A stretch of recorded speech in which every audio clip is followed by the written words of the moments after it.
बडी साजन मंगल कार्यालयात व्यापारी बांधवांचा स्नेहमेळावा संपन्न। विकासात्मक कामांना पाठबळ आणि व्यापार औद्योगिक क्षेत्राला चालना मिळण्यासाठी शहरातील व्यापारी आणि उद्योजक एकवटले असून पुन्हा जगतापांना आमदार करण्यासाठी मोठ बांधली आहे।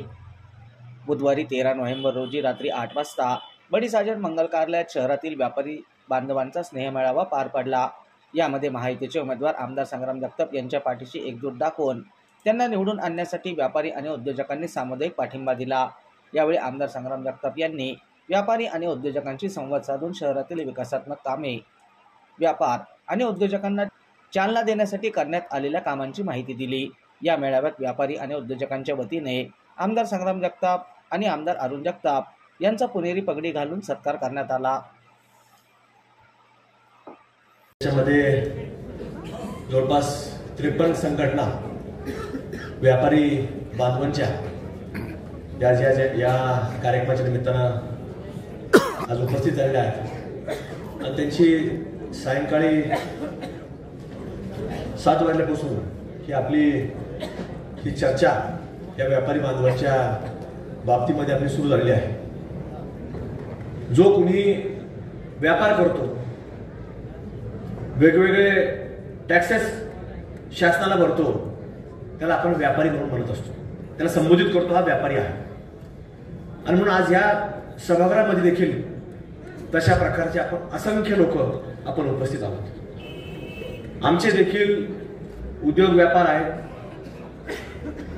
आपल्या सर्वांकडे इथं GST नंबर आहे, पॅन कार्ड नंबर आहे, म्हणून जो आपल्याकडे शासनाला टॅक्स भरतो त्याचा अधिकृत त्याला आपण व्यापारी असं संबोधित असतो।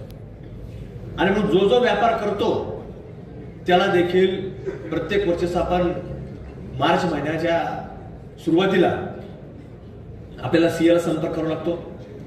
टॅक्स कसा भरायचा आहे, किती भरायचा आहे, कशा प्रकारे भरायचा, वर्षभरामध्ये आपण काय काय उलाढाली केल्यात, काय कमी जास्त राहिलं का, याची देखील बारकाईने तपशील आपल्याला घ्यावा लागतो। आणि तो CAच्या रूपानं, CAच्या माध्यमातून आपल्याला तो सरकार दरबारी दाखवा लागतो, इन्कम टॅक्स डिपार्टमेंटला दाखवा लागतो।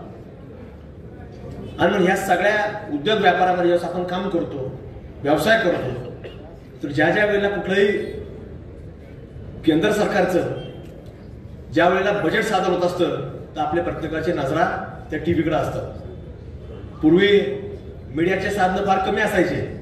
ज्या वेळेला पेपरला छापून येईल तर त्याची वळ ना वळ, शब्द आपण प्रत्येक जण वाचायचो की आता ह्याच्यामध्ये किती टॅक्स वाढलाय किंवा कशा प्रकारे कोणता कमी झालाय आणि आपल्याला याचा रेट काय असणार आहे, पुढची ध्येय धोरणं कशी असणार आहेत, हे आपल्याला बजेट मांडत असताना मग ते केंद्र सरकारचा असो किंवा राज्य सरकारचा असो त्या वेळेला आपण त्याच्यामध्ये तपशील घ्यायचो।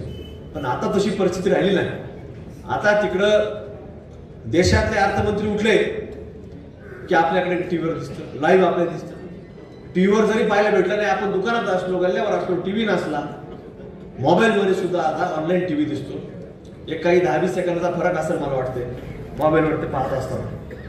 आणि तिथं त्यांनी बजेट मांडत असताना मग ते केंद्रातले अर्थमंत्री निर्मला सीतारामन असतील, राज्यामध्ये अजितदादा असतील, हे लोकांचं आपण लाईव्ह पाहतो की आता कसं बजेट मांडतात, काय मांडतात। सर्वसामान्य माणसाला देखील आपल्या इथं कामगार असेल तर आपण त्यांना सांगतो की तुझ्याकरता, कामगार बांधवांकरता अशा हिताच्या योजना या सरकारच्या माध्यमातून, केंद्र सरकारच्या माध्यमातून, राज्य सरकारच्या माध्यमातून या आपल्यापर्यंत येणार आहे। त्याचा उपयोग कसा होणार आहे, व्यापाऱ्यांना देखील उत्सुकता असते की आपल्याकरता काय, आपण व्यापार करत असताना सुटसुटीतपणा कसा येईल, ही देखील बारकाईनं नियोजन हे सरकारच्या माध्यमातून केलं जातं। आणि म्हणून ज्या वेळेला कुठला तरी एखादा वेगळा निर्णय चर्चेला येत असतो तर आपल्यासारखे लोक आमच्यापर्यंत पोहोचतात की हे आम्हाला असं सरकार काहीतरी वेगळा नियम आणणार आहे, तर त्याच्यामध्ये तुम्ही पुढाकार घ्या आणि हे आम्हाला नकोय, ह्या अशा पद्धती, ही कार्यप्रणाली नकोय, असं देखील अनेक वेळा अनेक संघटना आमच्यापर्यंत येत असतात। येतात का नाही?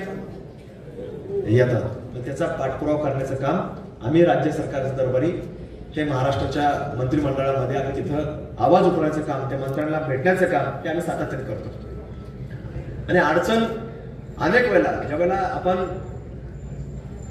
बऱ्याच वेळेला आपल्या अडचणीत असतात। आज मला कोणतरी सांगितलं, मग आल्यानंतर सांगितलं की कोणतरी सांगितलं की व्यापारी काय कमी जास्त करतात, काय म्हणलं, भेसळ करतात। आता मला ह्या काय चुकी करतात.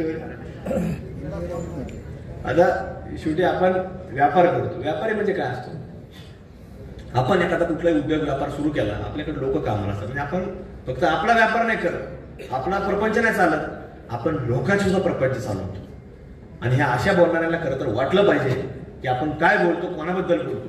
तर आज तुम्ही लोकांनी जर व्यापार बंद केला तर तुम्हाला सांगतो अनेक कुटुंब हे उड्यावर पडतील. याचा उदरनिर्वाहाचा देखील मोठमोठा प्रश्न निर्माण होईल. हे लक्षामध्ये आलं पाहिजे आपण काय बोलतो. पण काय असतं, शेवटी काही लोकांना आता एक सवय झालेली आहे फक्त आरोप करत राहायचे. म्हणजे आरोप केले म्हणजे आपण लाईमलाईट मध्ये येतो. आपला थोडा टीव्हीवरती जरा एखादी बातमी चालते, आपण जरा टीव्हीवरती येऊ, कुठतर मीडियाच्या माध्यमातून येऊ. चांगलं नाही घेतलं पुन्हा हरकत नाही, पण वाईट तरी घेतील, पण नाव तर घेतील ना. अशा सुद्धा विचाराची प्रवृत्तीची माणसं आहे. पण हरकत नाही, समाज व्यवस्था आहे. समाज व्यवस्थेमध्ये सगळ्या प्रकारचे लोक असतात, सगळ्या वेगवेगळ्या क्वालिटीचे लोक असतात. आपण काय कोणाला म्हणू शकत नाही. शेवटी आता लोकशाही आहे. लोकशाहीमध्ये आपण काय कोणाला म्हणू शकत नाही की कुणी काय बोलायचं आणि कशा प्रकारे बोलायचं. आता परमेश्वराने त्याला आपण एवढीच प्रार्थना करू शकतो की परमेश्वर त्याला सद्बुद्धी द्यावं, अशीच आपण प्रार्थना करू. याच्यापेक्षा आपण काय बोलू शकतो, कोणाबद्दल काय बोलू शकतो. आणि म्हणून या सगळ्या प्रक्रियेमध्ये आपलं आता पुढं काम करत असताना व्यापारी म्हणजे असं आपण सगळेजण काम करत असतो. तर आपल्याला ज्या ज्या वेळेला काही अडचणी येतात, आपण तर स्थानिक पातळीवर असतोच, पण धोरणात्मक बाजू ज्यावेळेस असतात की कुठेही एखादा उद्योग व्यापार ज्यावेळेस धोरणात्मक दृष्टिकोनातून ज्यावेळेस पुढे जात असतो तर त्याला एक काम करावं लागतं.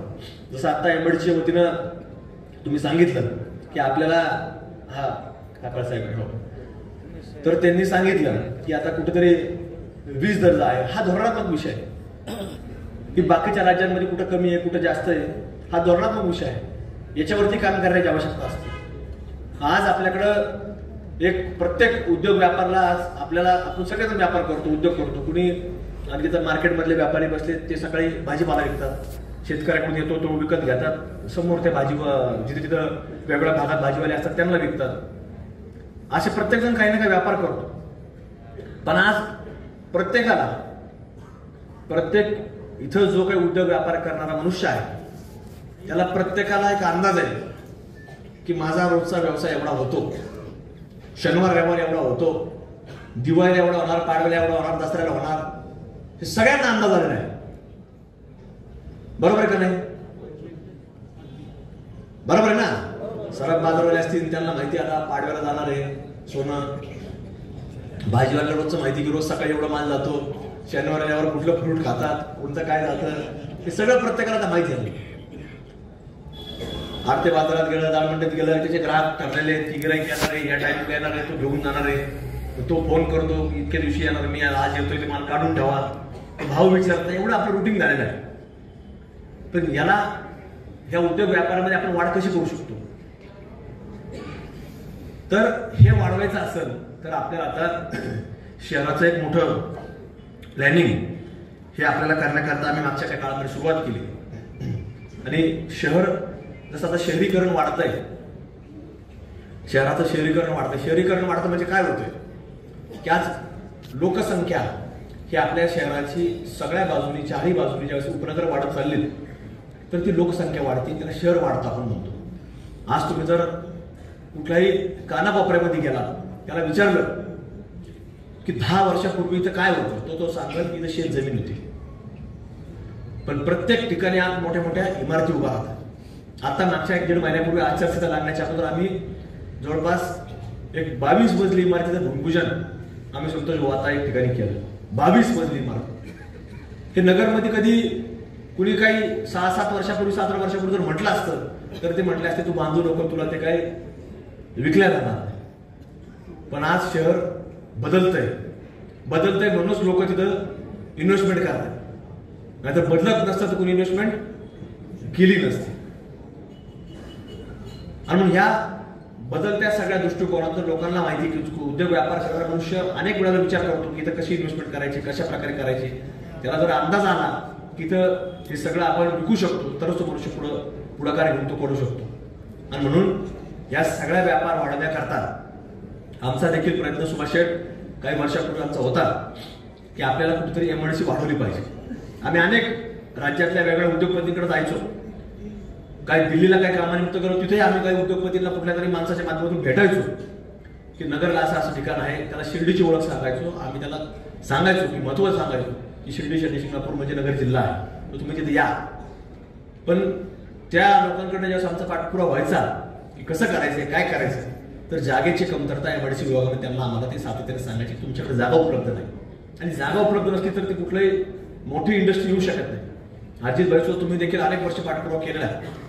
आणि हे सगळं करत असताना आमच्याकडं आम्ही प्रयत्न केला की जागा कुठे मिळाली पाहिजे, पण जागा कुणी देण्याकरता फार पुढाकार घेतला नाही. कुठल्याही व्यक्तीने याच्यामध्ये सकारात्मकता दर्शवली नाही. मग आम्ही शासनाकडे प्रयत्न केले आणि शासनाच्या माध्यमातून मिळत परिसरामध्ये जवळपास संतोष भाऊ 600 एकर क्षेत्र हे फॉरेस्ट डिपार्टमेंटचं होतं, म्हणजे महाराष्ट्र सरकारचं पण फॉरेस्टचं होतं. आणि त्याचं रूपांतर आता या जानेवारी-फेब्रुवारी महिन्यामध्ये आपलं एमआयडीसी विभागाने झालेलं आहे.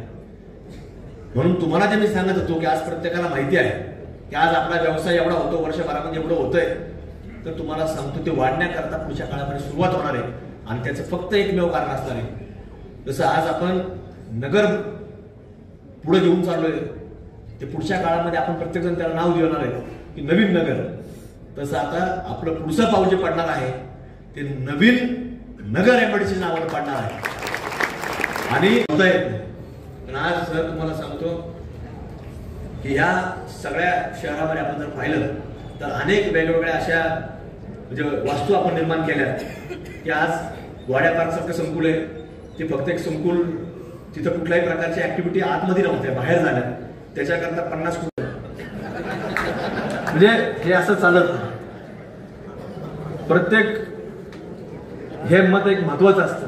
आणि भारत देशाच्या लोकशाहीचं आपण जर पाहिलं 2016 साली मला तुम्हाला सांगतो, आताच आपण अमेरिकेचे राष्ट्राध्यक्ष डोनाल्ड ट्रम्प आपण याची निवड झाली पाहायला मिळाली.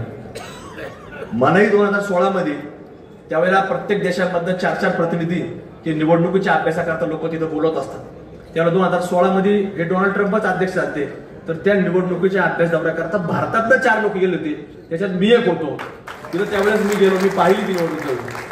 त्या निवडणुकीमध्ये एक देश कसा घडला पाहिजे याच्यावरती बोललं जातं, कारण ती देशाची निवडणूक असते. कुठल्या इन्व्हेस्टमेंट त्यांनी तिथं आणल्यात, कशा प्रकारे तिथं फायदा झाला याच्यावर बोललं जातं. आणि म्हणून ह्या सगळ्या लोकशाही पाहिल्या तर तुम्हाला सांगतो तिथं गेल्यानंतर अनेक देश जसे सुद्धा लोक वेगवेगळेच लोक होते, आता त्यांची भाषा आपल्याला काही समजत नव्हती, काय नव्हतं, ते सुद्धा लोक आले होते. त्यांच्या इकडे सुद्धा लोकशाही सांगायची, ट्रान्सलेट करून सांगायचे. पण मी पाहिली तिथं अनेक देशाच्या लोकशाहीची मला ऐकायला भेटलं, मी ऐकलं. तर ते पाहिल्यानंतर माझ्या लक्षात आलं की सगळ्यात मोठी लोकशाही असणारा, जिवंत लोकशाही असणारा देश हा फक्त भारत भूमीचा देश आहे, की ज्याला ग्रामपंचायतीपासून तर दिल्लीच्या सभागृहामध्ये जाणाऱ्या माणसापर्यंतच मतदान करता येईल. आणि म्हणून ह्या सगळ्या प्रक्रियेमध्ये आपण सर्वांनी सहभागी झालं पाहिजे. आणि सहभाग करत असताना आपल्याला कुणी येऊन उठवायची गरज नाही, उठ बाबा तर मतदानाला जायचं. काही लोक फोन करतात, गर्दी आहे का तिथं,